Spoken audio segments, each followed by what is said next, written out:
Oi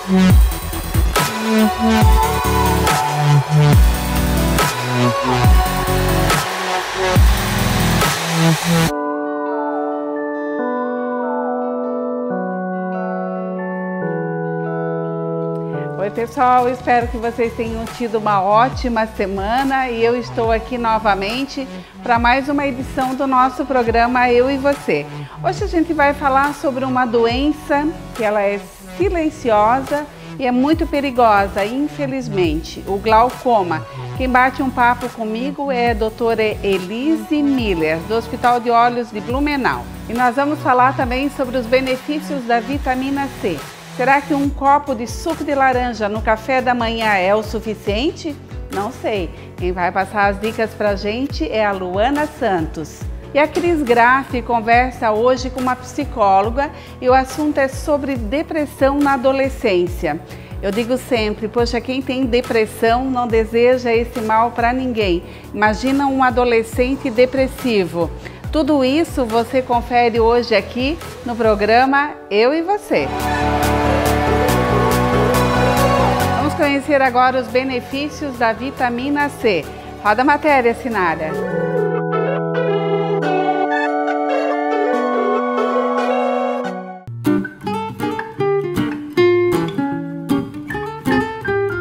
A dica nutricional de hoje é sobre os alimentos fontes de vitamina C. Quando começa a mudar a estação, ficar mais friozinho, a gente já corre para a suplementação dessa vitamina. Mas não precisa. Para melhora da nossa imunidade, para evitar aquela gripe indesejada, a gente pode conseguir a vitamina C só a partir dos alimentos. Que a gente tem aqui a laranja, o limão, a tangerina, que vai fornecer essa fonte de vitamina C para o nosso organismo. Além dessas frutas, a gente tem os vegetais, onde a gente não precisa suplementar essa vitamina. A gente consegue atingir as nossas necessidades nutricionais somente com a alimentação. A gente pode fazer na forma de suco, a gente pode fazer a fruta in natura para a gente consumir. Além de evitar a gripe, a vitamina C tem inúmeros benefícios, como a redução do cortisol, que é aquele hormônio do estresse, a redução do açúcar no sangue, a redução do perfil lipídico, além de ser um alimento super antioxidante que combate os radicais livres do organismo. Então fica a dica, consuma os alimentos fontes de vitamina C na forma de suco, pode estar mesclando as frutas, comer elas in natura ou até fazer alguns molhos prontos para a gente colocar por cima de saladas ou preparações.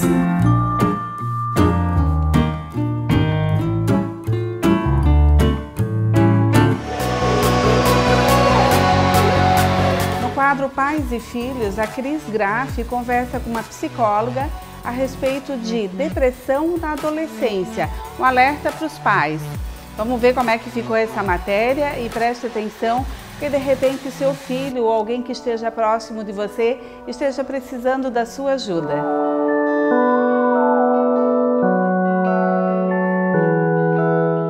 Segundo a OMS, cerca de 20% dos adolescentes no mundo sofrem de depressão. Até a década de 70, se acreditava que só os adultos poderiam sofrer com essa doença. Hoje já sabemos que os adolescentes e até as crianças podem sim sofrer desse mal. Alguns comportamentos como irritabilidade, alterações de humor, podem ser inerentes à fase da adolescência, mas também podem ser alguns dos sintomas dessa doença tão séria que requer atenção e tratamento. Hoje eu converso com a psicóloga Camila Santiago para esclarecer algumas dúvidas sobre esse assunto. Camila, seja bem-vinda. Obrigada, Cris, é um prazer. Então, Camila, eu queria começar falando que a adolescência, ela, como eu já comentei, ela tem alguns desses comportamentos que às vezes podem ser confundidos com a depressão. Como que os pais podem diferenciar quando é um comportamento normal da adolescência ou quando realmente é uma depressão? Sim, Cris, a adolescência ela tem alguns comportamentos que são inerentes, né, a essa faixa etária e essa fase da vida, né, pois os nossos adolescentes eles ainda têm um pé na infância e um pé na vida adulta, então fica uma fase um pouco confusa para eles. Mas é muito importante a gente ressaltar a diferença do comportamento para os sintomas do transtorno de depressão. né? Então, assim, a gente sabe que a adolescência, os adolescentes são um pouco mais rebeldes, né? Eles têm uma labilidade de humor um pouco maior. A grande diferença é que os pais têm que estar atentos a duração desses sintomas. Isso é a grande diferença. Até porque a gente tem que diferenciar bastante a questão situacional ali, né, que é inerente à faixa etária, com esses sintomas quando eles se prolongam um pouco mais, tá? É muito importante os pais estarem alertas, principalmente às mudanças de comportamento dos seus filhos. Em alguns casos, como os adolescentes ficam bastante na escola, até os professores conseguem notar essa diferença de comportamento. Então, Camila, o que seriam os sintomas da depressão na adolescência? Então, essa questão que a gente estava falando, para diferenciar o comportamento que é inerente à adolescência e os sintomas da depressão, a gente tem que olhar a questão da duração desses sintomas e principalmente a questão comportamental da criança e do adolescente, né? No caso, quando ele se torna um adolescente irritado por muito tempo, quando ele quer se isolar socialmente, né? Isso é muito importante notar também. Quando há um declínio do rendimento escolar, né? Quando as notas baixam ou quando ele também não quer mais participar dos grupos e tudo mais na escola, e quando há a questão da tristeza muito prolongada. A gente sabe que a depressão não escolhe classe social. Então, quais os fatores que determinam para um adolescente ser depressivo, estar depressivo ou não? Como tu mesmo falaste, a depressão não escolhe classe social, mas eu vejo que a depressão está muito ligada à questão da cobrança, né? A questão do dia a dia desses adolescentes, em que meio que ele está inserido.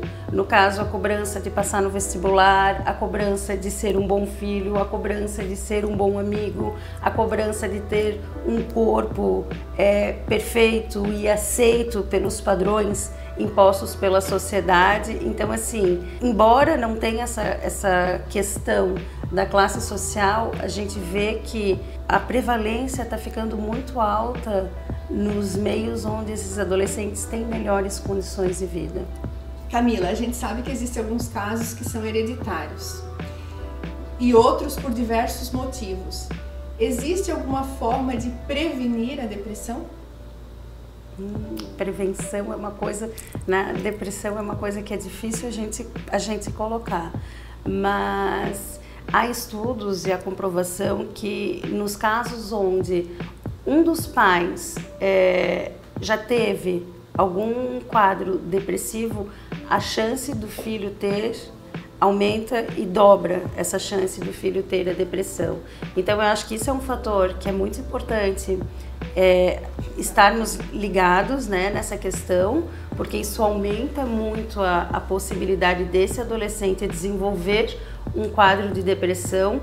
E assim que notar esses comportamentos, né, alterados, a questão da duração um pouco maior, é muito importante procurar a ajuda de um profissional, porque às vezes a gente não consegue diferenciar se de fato, né, nós pais no dia a dia, se de fato é uma tristeza um pouco mais prolongada ou um quadro de depressão que seria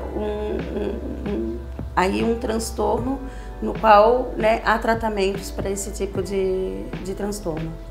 Camila, qual a relação que a internet hoje tem nesse mundo dos adolescentes, seja através das redes sociais, seja através desses jogos, como a tão falada Baleia Azul, com a depressão? Cris, eu acredito que a internet tenha, assim, ela influencia e muito nessa questão desses quadros de depressão. Como eu estava te falando antes, muitos dos adolescentes, eles, principalmente nas redes sociais, a questão de Facebook, de Instagram, de Snap, que são redes bem usadas, né? Até mesmo o Twitter, nessa faixa etária, eles muitas vezes vislumbram a vida daquele que está do outro lado, no caso da tela ou do telefone, sendo que aquela vida não seja nenhuma vida real e eles gostariam de ter aquela vida. Então é aquilo que eu te falei na questão da comparação, do querer ser mais. Então assim, eu olho, nossa, que lindo, que vida perfeita, que vida maravilhosa, e aquilo muitas vezes se torna um gatilho para esse adolescente desenvolver esse quadro depressivo, né? Ele olhar a vida do outro que na maioria das vezes não é nem real. É o palco do outro comparado com o meu bastidor. Exatamente, né? É bem isso. Então, assim, eu gostaria de ter a vida daquele que eu não tenho. E nós sabemos, eu vejo que eu lido muito com os adolescentes aqui no consultório. Nossa, a questão das redes sociais influencia demais, né? A questão dos jogos influencia demais. Eu já pude ver, assim, até aqui no consultório mesmo, adolescentes que acessaram um vídeo ou algum tutorial, né, nessas redes sociais, ensinando a fazer cutting e tudo mais. Então, influencia diretamente. Na questão dos jogos, o filho chegou para a mãe com esse interesse. Mãe, quero saber mais sobre o desafio da Momo. A mãe, qual a postura que a mãe deve tomar nesse caso?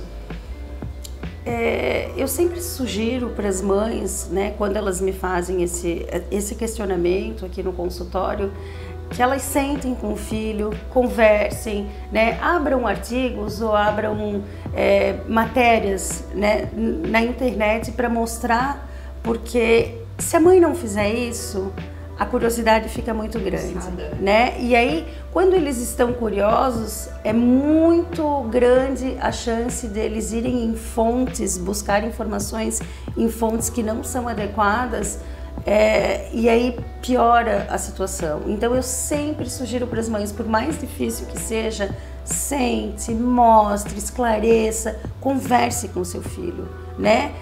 É muito mais fácil a gente fechar o computador e dizer, não vamos conversar sobre isso, né? Porque é um assunto que é complicado, mas o sentar, o esclarecer, o acolher é fundamental.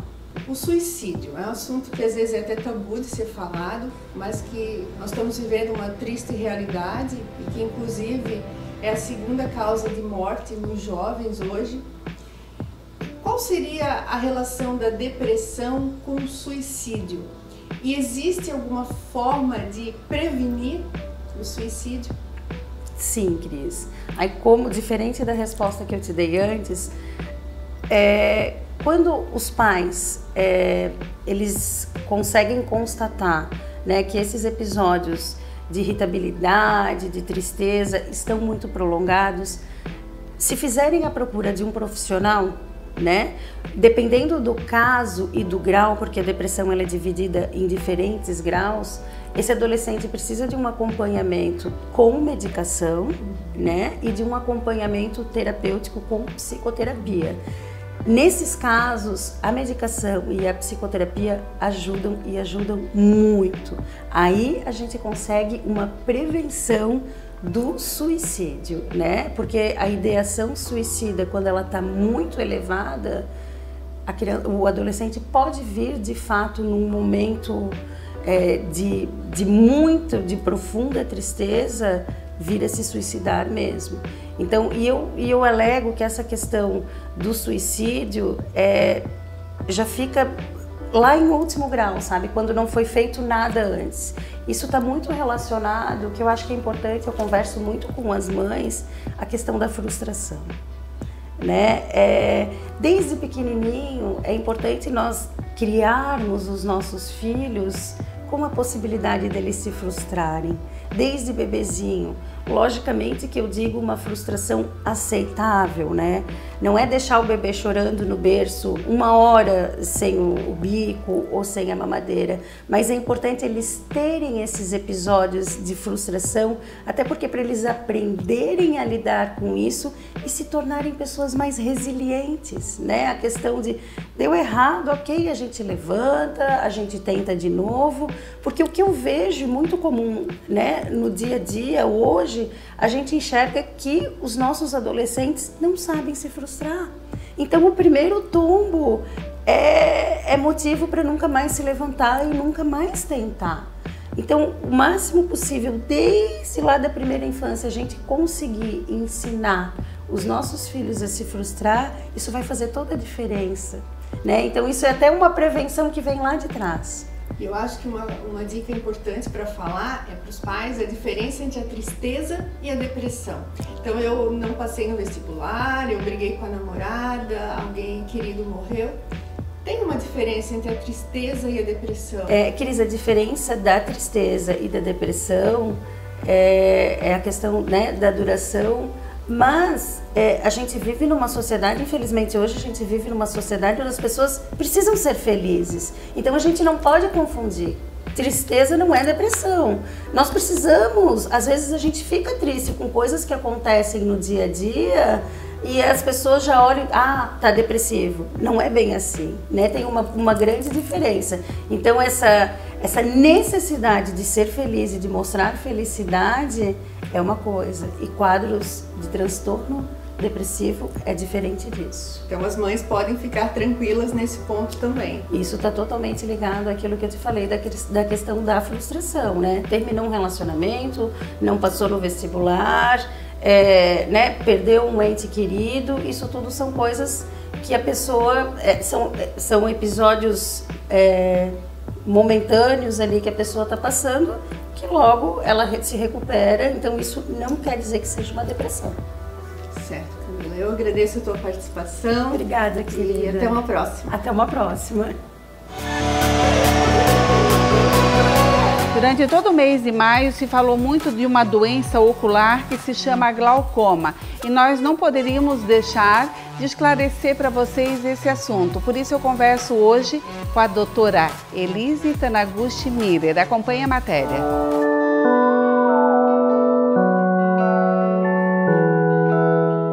Sempre que a gente busca um profissional, seja um médico, um oftalmologista, a gente gosta de ter algumas referências, conhecer um pouquinho mais sobre esse profissional. Eu estou aqui com a doutora Elise e eu quero conversar com ela, mas antes sobre o glaucoma. Mas antes eu queria conhecer um pouquinho mais sobre você. Eu vejo que você tem um sobrenome que não é blumenauense, sobrenome de solteira Taniguchi. Da onde seria? É isso mesmo, meu sobrenome é de origem japonesa, sobrenome do meu pai. Eu sou originalmente de Curitiba, então eu fiz toda a minha formação em Curitiba, faculdade, residência médica, e depois das subespecializações, então eu vim para Blumenau, porque eu sou casada com um blumenauense genuíno. Miller, o sobrenome, tradicional aqui. Exatamente. Doutora, qual foi a tua especialização? Eu sou especialista em glaucoma, sou oftalmologista e subespecialista em glaucoma. Então eu fiz 2 especializações em glaucoma, fiz uma especialização em glaucoma clínico cirúrgico na Unicamp, aqui no Brasil, e fiz uma segunda subespecialização nos Estados Unidos, mais focada em pesquisa no glaucoma. E depois comecei aqui a prática clínica aqui em Blumenau. Há quanto tempo estás aqui em Blumenau? Cerca de 3 anos, mais ou menos. 3 anos? Exato. Só um pouquinho tempo? Pouco tempo. Pouco tempo. Mas está gostando de Blumenau? Estou gostando bastante.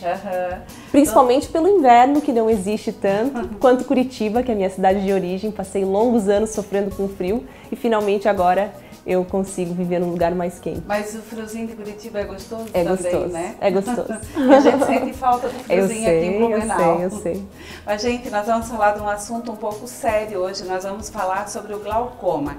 Eu queria saber de você, doutora, o que seria o glaucoma? Bom, Nelly, o glaucoma é uma doença degenerativa, grave, que afeta o nervo óptico e que pode, infelizmente, levar à cegueira, tá? E como é que a pessoa...